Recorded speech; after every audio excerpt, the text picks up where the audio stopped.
Hi guys, today we're going to read chapter 70, 71, and 72. We're almost finished. Chapter 70 is called The March Through the City. The main hall of Center City Station was enormous. Wide columns stretched up to an arched ceiling. A huge electronic screen flickered with train schedules.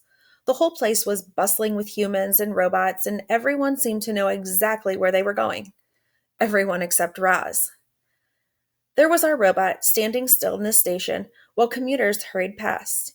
She was trying to calculate her next move, and she had to think quickly. You see, a normal robot would never loiter there for long.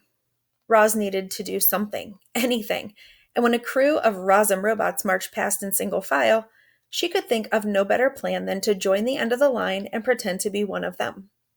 She followed the crew through a set of doors, and suddenly they were outside. The city was a blur of activity. Automobiles hummed down the streets, robots marched along the sidewalks, humans talked and laughed and shouted. Buildings towered overhead, and above them, airships buzzed across the sky. Airships. For a moment, Roz was dreaming again about how easily she could get home with an airship. But reality came crashing back when a white triangular ship darted over. It was gone in an instant, disappearing behind the rooftops, but that was all it took for the robot's survival instincts to flare. Were the Ricos searching for Roz or going about some other business? Roz tried to focus on her immediate surroundings. She was still marching behind that crew of robots. With each step, she grew more nervous that they'd notice her tagging along. She wanted to break away, and as they started weaving and shuffling through the crowd of tourists, Roz slowed and stopped, and the robot crew continued on without her. Now, Roz was on her own, but she didn't know what to do or where to go. When in doubt, Brightbill had always guided her north, so our robot set off through the city in that direction. While marching northward, Roz passed beautiful boulevards and architecture and gardens and art. And yet she had to ignore it all. She had to act like a normal robot, and a normal robot would never wander the city admiring beautiful things. Wherever Roz looked, she saw normal robots concentrating on their tasks and on nothing else. They ran errands, delivered food, swept sidewalks, cleaned windows, fixed machines, built glorious structures, and did more jobs than you can possibly imagine. Most walked on two legs, but some rolled on wheels or slid up and down the sides of buildings on tracks.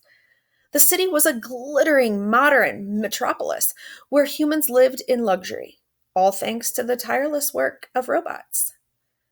Roz was marching when the sunlight faded and the city lights brightened. She was marching when the humans went in for the night and the robots continued to work. She was marching when the sun came up and the humans filtered out of their buildings. A new day began in the city, and there was Roz, marching north, blending in, anxiously hoping her son would appear. Chapter 71. The Observations. Sunlight sparkled off the skyline. New buildings were constructed. Old buildings were taken down. Cargo ships docked in the harbor. Delivery trucks unloaded crates. Bright signs flickered with advertisements. Robots worked behind the scenes. Children played in parks. Adults ate and drank at outdoor cafes. The city pulsed with energy. A wild robot observed it all. Chapter 72. The Police. A pair of police robots stood on the sidewalk while foot traffic glided past them. Their heads swiveled back and forth as they scanned the crowd with their glowing eyes. The police looked menacing, but they sounded friendly. Whenever a human walked by, they'd say, "Have a nice day," in a perky voice. There were a lot of humans walking by, so the police kept repeating their words. "Have a nice day. Have a nice day. Have a nice day." Our robot was not having a nice day. She was alone in the city. She was worried about her son, and she wanted nothing to do with the police. But she couldn't avoid them. If she turned suddenly, she might draw their attention. So she kept her eyes forward and calmly marched along with the other robots on the street.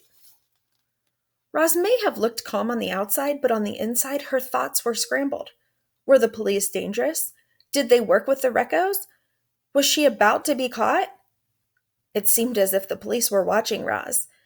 Their eyes lingered on her for a second, 2 seconds, 3 seconds, and then they continued scanning the crowd. Our robot felt something like relief when she made it past without incident. She went on her way, just another robot on the street, and those perky voices gradually faded behind her. Have a nice day. Have a nice day. Have a nice day.